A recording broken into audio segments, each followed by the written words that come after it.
Bonjour, donc nous allons continuer notre livre Maths C, Matrice, le langage C appliqué aux mathématiques. C'est un wikibook.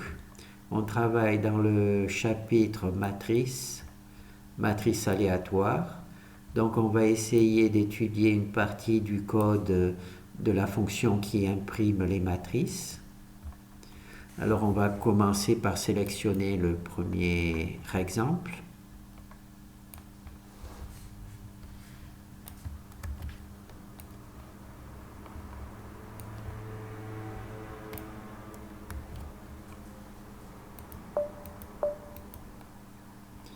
Alors le premier exemple, il imprime une matrice avec la méthode la plus simple possible.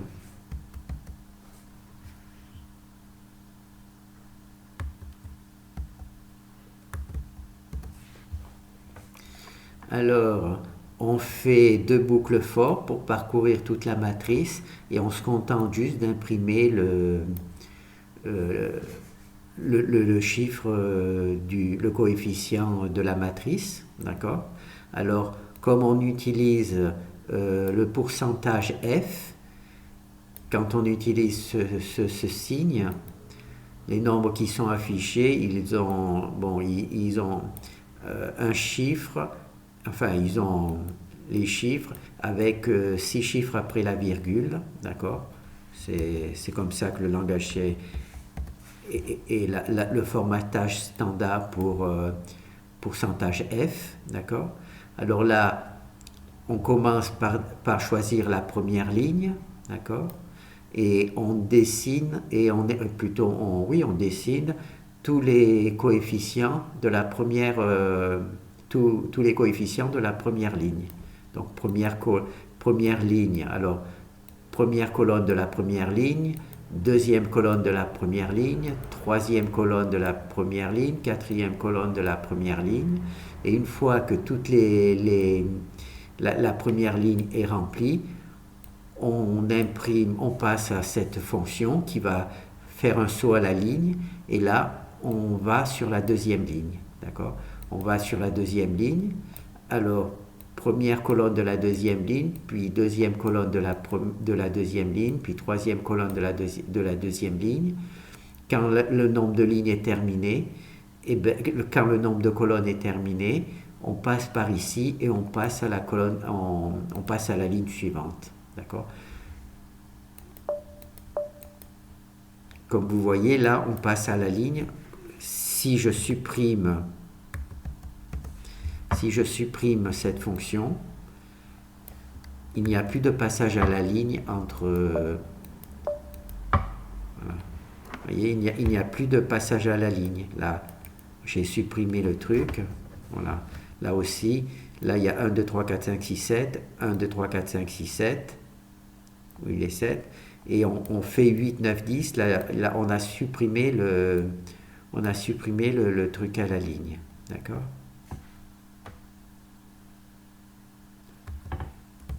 Maintenant, si je remets le truc, voilà. Maintenant, ça va bien à la ligne. D'accord. Bien entendu, quand ça en a besoin. D'accord. Là, on a bien les mêmes nombres de lignes, même si là, il n'y a aucun formatage, donc c'est pour ça que c'est mal écrit. D'accord. Donc, la méthode la plus simple pour imprimer une matrice, on fait deux boucles for, imbriquées. La première contrôle le nombre de lignes, la deuxième contrôle toutes les colonnes. On imprime donc les coefficients. Si on utilise la méthode la plus simple, la pourcentage f, on se retrouve avec un nombre, une virgule et 6 chiffres après la virgule, c'est le truc standard. Et ensuite, il y a une fonction printf qui, après chaque ligne, quand toutes les colonnes ont été remplies, cela permet d'aller à la ligne. D'accord. Ça permet d'aller à la ligne après que toutes les colonnes d'une ligne ont été écrites. Voilà. Donc là, c'est bon. On va donc passer au deuxième. Maintenant, ce que l'on va contrôler, c'est le nombre de chiffres après la virgule.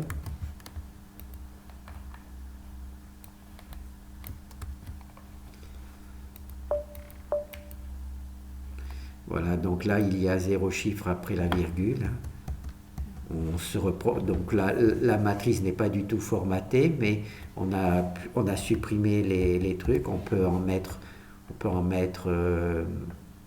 Là, il y a P0, on peut mettre P1. Nous, on va mettre P2. Voilà.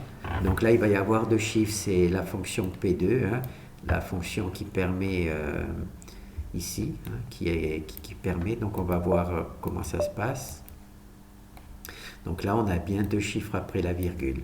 Bon, la matrice n'est toujours pas formatée, mais on peut contrôler le nombre de chiffres après la virgule. Alors, comment les choses se passent? Donc là, on a notre truc standard, le même exactement que précédemment. Simplement, on a rajouté une entrée, un entier, qui permet justement de contrôler le nombre de chiffres après la virgule. Là, il s'appelle DR, D pour décimal, je suppose, nombre décimal, par exemple. Voilà. Et donc, on le met ici dans la fonction qui imprime le coefficient, et on met, juste après le point, on met un astérix. Et cet astérix sera remplacé par DR, et c'est lui qui contrôlera le nombre de chiffres après la virgule. D'accord? De toute manière, c'est la position, exactement la position qui permettrait de contrôler le chiffre après la virgule. C'est-à-dire qu'on mettrait ici P3, P2 par exemple.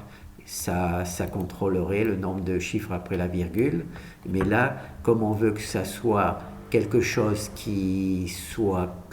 que l'on puisse changer, on remplace P2, qui est normalement la valeur que l'on peut mettre, hein, P2, P3, P4, on le remplace par un astérix, et cet astérix sera remplacé par l'entier que l'on mettra au moment de l'appel de la fonction PMR, d'accord? CDR, d'accord?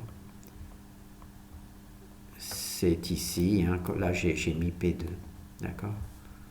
Donc là, je vais juste vérifier que ça fonctionne toujours. Voilà.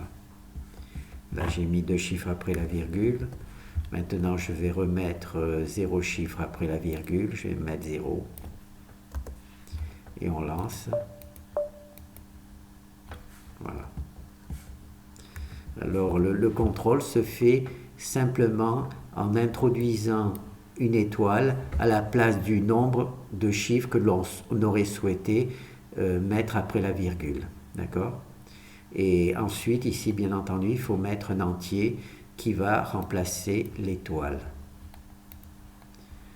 Alors, maintenant, on va passer à l'autre.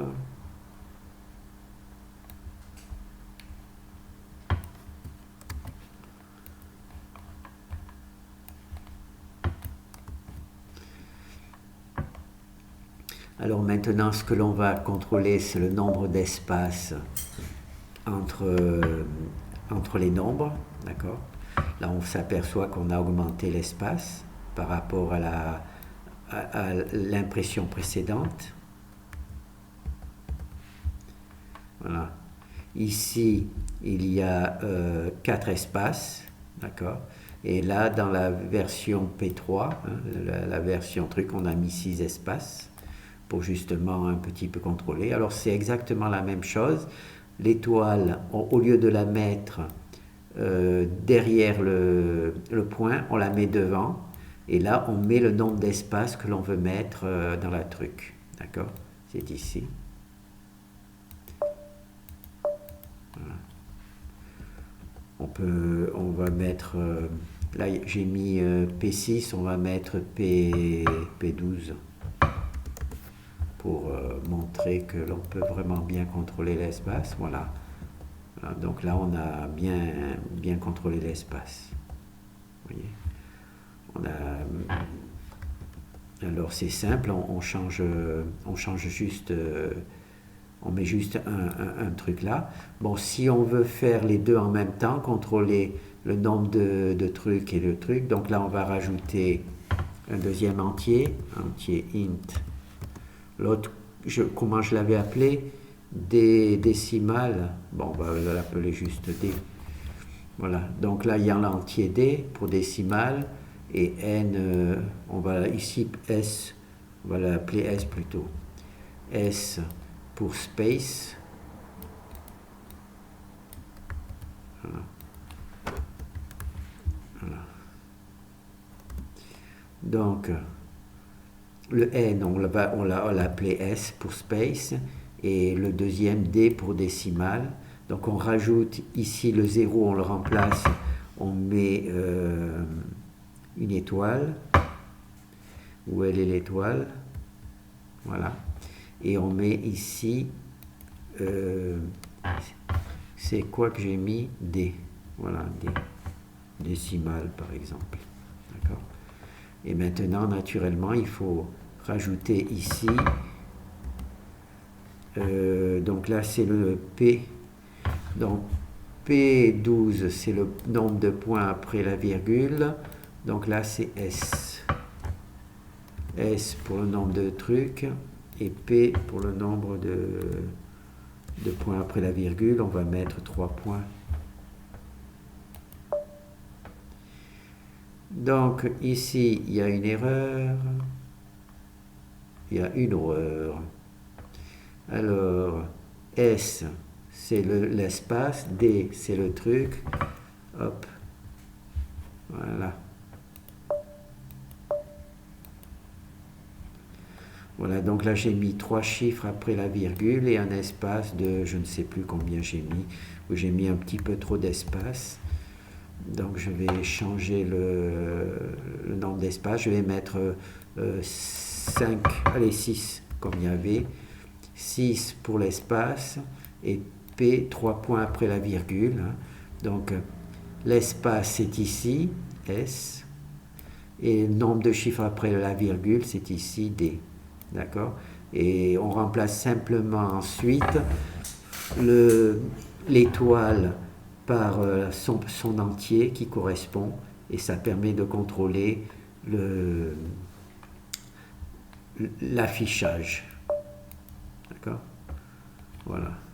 Donc là, j'ai pas mis assez d'espace, donc je vais mettre, j'ai mis 6. Comme j'ai mis 3 chiffres après la virgule, je vais donc mettre 9. Pour que l'espace soit plus intéressant, voilà, d'accord. Voilà, donc là on a notre présentation. Alors là pour l'instant on ne change pas encore, on ne peut pas contrôler le nombre de colonnes par ligne, mais on peut contrôler avec cette méthode l'espace que l'on réserve pour chaque nombre et le nombre de chiffres après la virgule. Donc c'est déjà pas mal. Hein? Là c'est déjà un bon contrôle. Bon ben là on va s'arrêter là et on verra le reste dans une autre vidéo. Donc, on se rappelle, il suffit de mettre une étoile avant le point pour contrôler l'espace et rajouter un entier qui permet justement de choisir l'espace que l'on veut.